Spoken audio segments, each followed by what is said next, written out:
Jangada da Morte, a destruição do Medusa.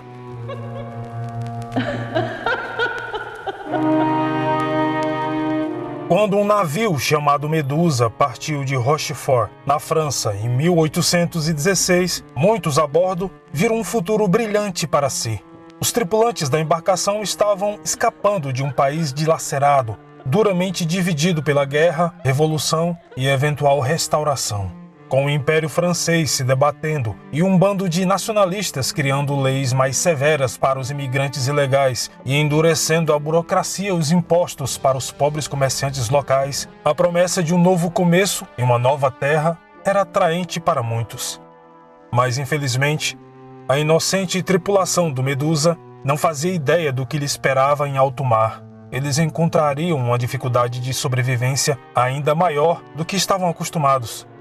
Se eles realmente soubessem o que iria acontecer, muitos teriam escolhido ficar para morrer de fome na França.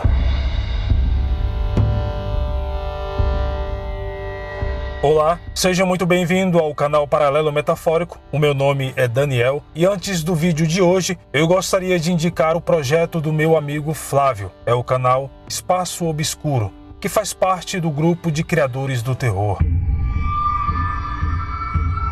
O mistério nem sempre é o gênero mais elogiado ou influente da internet, mas existem muitos fãs dedicados a ele de várias maneiras, e um dos melhores lugares para encontrar este tipo de conteúdo é, sem dúvida alguma, no canal Espaço Obscuro. Lá está repleto de vídeos sobre casos criminais, ufologia, lendas urbanas e mistérios não resolvidos. O Espaço Obscuro é um desses canais para fãs de terror, pois nos traz as histórias mais repugnantes e os segredos mais perigosos e escondidos deste mundo escuro.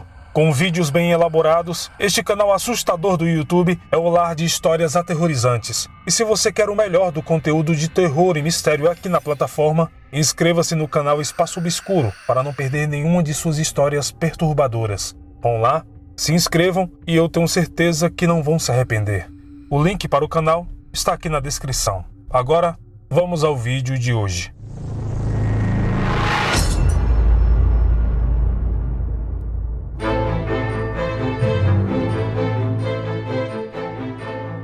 A França, em 1816, era um lugar volátil para se viver. A população foi severamente dividida após a recente restauração de Versalhes e o restabelecimento da monarquia francesa. Os republicanos estavam em um estado de perda coletiva após a derrota e o exílio de Napoleão, e o país como um todo entrou em um período de recuperação das longas batalhas que devastou a nação nos anos anteriores. Apenas 2 anos antes, após o cansaço e a fadiga da guerra pesarem em um país que lutava ao redor do mundo por mais de 25 anos, os veteranos de guerra voltaram em massa para Paris, o que levou a hospitais lotados, níveis extremamente altos de desemprego e falta de moradia. Era comum naquela época serem avistados corpos empilhados, alinhados ao rio Sena. Eram moradores de rua ou até mesmo pessoas mortas, literalmente de fome. Para aliviar a situação, os asilos foram esvaziados de seus pacientes para criar mais espaços e leitos para os soldados que retornavam. Nos cemitérios, valas comuns foram cavadas para os menos afortunados. A fome ameaçava a cidade, a pilhagem corria solta enquanto um sentimento de colapso social completo oscilava à beira de se tornar realidade. Foi nessa atmosfera profundamente dilacerada que o ministro da Marinha da França planejou a transferência de muitos desses flagelados para um posto avançado da colônia em Senegal. No total, os 4 navios deveriam transportar mais de 400 pessoas para lá. E isso foi para muitos, talvez, a promessa de um novo começo, em uma nova terra distante da atmosfera conturbada das terras francesas.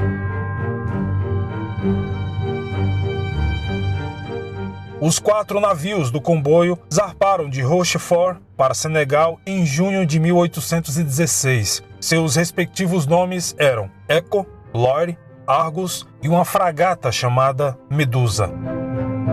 Os homens escolhidos para comandar e liderar os navios eram todos veteranos de guerra com muita experiência. O próprio Medusa era uma grande fragata que havia sido usada anteriormente como um navio de batalha durante as guerras napoleônicas, com espaço no convés para vários canhões. razoavelmente rápido na água, a embarcação estava sendo usada para patrulhar as águas francesas e transportar mercadorias. Mas agora, o Medusa tinha sido restaurado para transporte de passageiros. A bordo foram colocadas 5 embarcações menores para o desembarque, e como um navio de guerra, o Medusa era relativamente espaçoso, mas como um navio de passageiros, as limitações de espaço eram grandes. O convés ficou lotado rapidamente enquanto as pessoas erguiam cabines temporárias e colocavam suas camas no duro piso de madeira, ao lado de suas bagagens. Não foi um grande começo para o comboio, e contribuiu para uma sensação de desespero que crescia em torno dos barcos, e que se estendia além dos alojamentos dos passageiros. A partida demorou muito mais que o esperado e as pessoas estavam impacientes. Como dito, o Medusa era uma fragata de 40 canhões que foi lançado em 1810 e serviu durante as guerras napoleônicas. Inclusive, ele foi usado no principal ataque ao Caribe. Após a queda de Napoleão em 1815, a embarcação foi convertida em um navio de transporte armado, destinado a transportar pessoal importante entre a França e o porto de Saint-Louis, em Senegal, uma ex-colônia francesa na África Ocidental. Em 17 de junho de 1816, o Medusa deixou Rochefort, no sudoeste da França, e iniciou uma viagem para Saint-Louis, transportando, além do governador francês do Senegal nomeado, um coronel importante e a sua esposa e mais 160 tripulantes, vários passageiros civis e mais uma unidade de soldados de infantaria dos fuzileiros navais que deveriam compor a segurança no porto de Saint-Louis. O comando do Medusa ficou com o capitão Chalmers, que estranhamente era muito inexperiente e sem nenhum conhecimento prévio da rota que estavam tomando. Um dos oficiais a bordo, um coronel, queria que o navio chegasse ao seu destino o mais rápido possível. Por isso, ordenou que o capitão Chalmers que navegasse para St. Louis em alta velocidade na rota mais curta. Como já mencionado, o Medusa estava navegando com 3 outros navios, o Loire, Argus e Echo. Mas logo após a partida, em algum lugar ao redor da costa norte da Espanha, o Medusa rapidamente ultrapassou o Argus e o Loire, e apenas o Echo o acompanhou. Tripulações de navios experientes normalmente navegam a uma boa distância da costa para evitar bancos de areia e recifes, embora isso possa adicionar muitas milhas náuticas a uma viagem daquela distância. Como Medusa estava tentando chegar ao seu destino o mais rápido possível, navegou perigosamente perto da costa em vários pontos, e como Echo tinha uma tripulação mais experiente, navegou mais longe da costa para se proteger, deixando Medusa em seu próprio curso. No dia seguinte, o Medusa estava sozinho e presumiu-se que ele estava muito à frente dos outros 3 navios, mas seu capitão estava tendo alguns problemas com a navegação e, desesperado, decidiu dar o comando da embarcação a um dos seus passageiros civis, uma mulher chamada Richefort, que era filósofa e dizia ter grande experiência em reconhecer as estrelas para a navegação, embora ela não tivesse qualificações ou experiência em guiar um navio. O Medusa estava a mais de 100 milhas náuticas fora do curso, ou seja, quase 200 quilômetros, e o pânico estava começando a se instalar. Ao redor da costa da Mauritânia, no noroeste da África, o Medusa começou a entrar em ondas brancas, e os homens avistaram lama na água, um sinal de que o navio estava chegando em águas rasas, mas o capitão ignorou os avisos. O tenente Maudet decidiu fazer algumas medições e descobriu que a água tinha pouco mais de 30 metros de profundidade e alertou imediatamente ao capitão. Finalmente, percebendo que eles estavam perto da costa, o capitão Chalmers tentou alterar o curso para se afastar dos bancos de areia, mas já era tarde demais e o navio encalhou. As marés da primavera não costumam subir e descer rapidamente como as do resto do ano, e o capitão do Medusa não sabia disso. Pensando que tudo o que eles tinham que fazer era esperar até a próxima maré para sair de lá, o capitão ficou tranquilo, mas a tripulação implorou para que ele dispensasse 14 canhões de 3 toneladas cada que estavam a bordo. Ele se recusou. Mal ele sabia que aquelas 42 toneladas extras de peso os deixariam cada vez mais presos no banco de areia. Em 5 de julho, um forte vendaval mostrou sinais de rachaduras no casco do navio e, portanto, sua evacuação foi ordenada. Não havia botes salva-vidas o suficiente para salvar todos os passageiros, e eles foram preenchidos com o pessoal mais importante primeiro.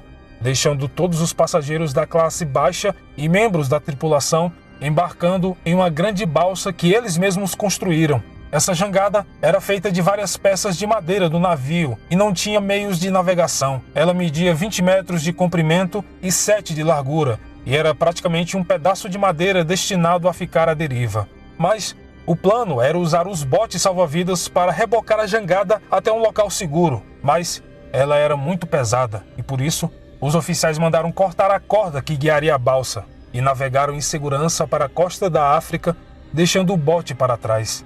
17 membros da tripulação decidiram permanecer a bordo do Medusa, que afundava lentamente, e o total de 46 homens e uma mulher estavam a bordo da jangada. Quando o bote salva-vidas cortou a corda que os levaria para a terra firme, eles se viram em total desespero, pois estavam a mais de 50 quilômetros da costa. Somente na primeira noite, 20 pessoas morreram devido às brigas, afogamentos ou suicídios. O centro da jangada era a única parte estável, com o resto sendo submerso por até alguns metros às vezes, além de várias partes que estavam se soltando aos poucos. O desespero fez com que muitos homens brigassem entre si, e a falta de comida só alimentou mais o ódio entre eles. A bordo, eles tinham apenas alguns barris de vinho e nada mais. Sem nenhuma ração ou água doce, isso significava que as coisas esquentavam com muita facilidade. No quarto dia, restavam apenas 67 pessoas vivas, e foi neste momento que alguns recorreram ao canibalismo. No oitavo dia, os mais fortes dos sobreviventes decidiram jogar os doentes e feridos no mar, deixando apenas 15 das 147 pessoas originais ainda vivas. Esses 15 homens sobreviveram pelos próximos 4 dias, até serem encontrados pelo Argus, em 17 de julho, o navio que o Medusa havia deixado para trás no início da viagem. O Argus levou os sobreviventes para o porto de St. Louis, onde 5 deles morreram nos dias seguintes. O capitão Chalmers Race decidiu enviar uma equipe de resgate para buscar o ouro que estava armazenado no Medusa, e quando o navio atingiu os destroços ainda intactos, descobriu que dos 17 tripulantes que ficaram para trás, 3 ainda estavam milagrosamente vivos. O capitão foi submetido à corte marcial e considerado culpado por várias acusações que eram puníveis com a pena de morte. Embora, devido à corrupção e suborno da época, ele foi sentenciado a apenas 3 anos de prisão.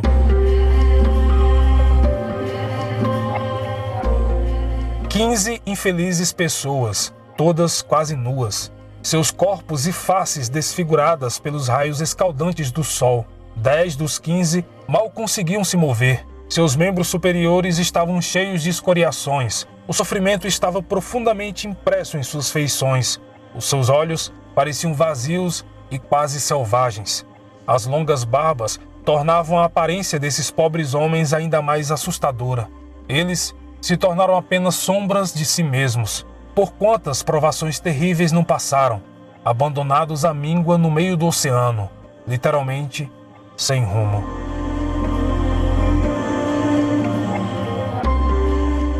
Bom, este foi o vídeo de hoje, espero imensamente que tenham gostado. Não esqueça de se inscrever no canal caso não seja inscrito, deixar o seu like, comentário e compartilhar este vídeo com seus amigos. Aqui na descrição do vídeo você encontra um link para todas as nossas redes sociais, inclusive o nosso Instagram, @paralelometafórico. Ainda na descrição você encontrará a nossa campanha do Apoia-se, onde contribuindo com apenas R$2, eu te enviarei um e-book exclusivo de Jack o Estripador, feito exclusivamente para os apoiadores. E se puder e quiser contribuir de outra forma, você também pode clicar no botão Seja Membro ao lado do botão Inscreva-se. Não esqueça também de se inscrever nos canais parceiros, os criadores do terror. Bom, no mais é isso. Muito obrigado pelo carinho e atenção de todos. E como sempre, nos vemos nos comentários. Até mais.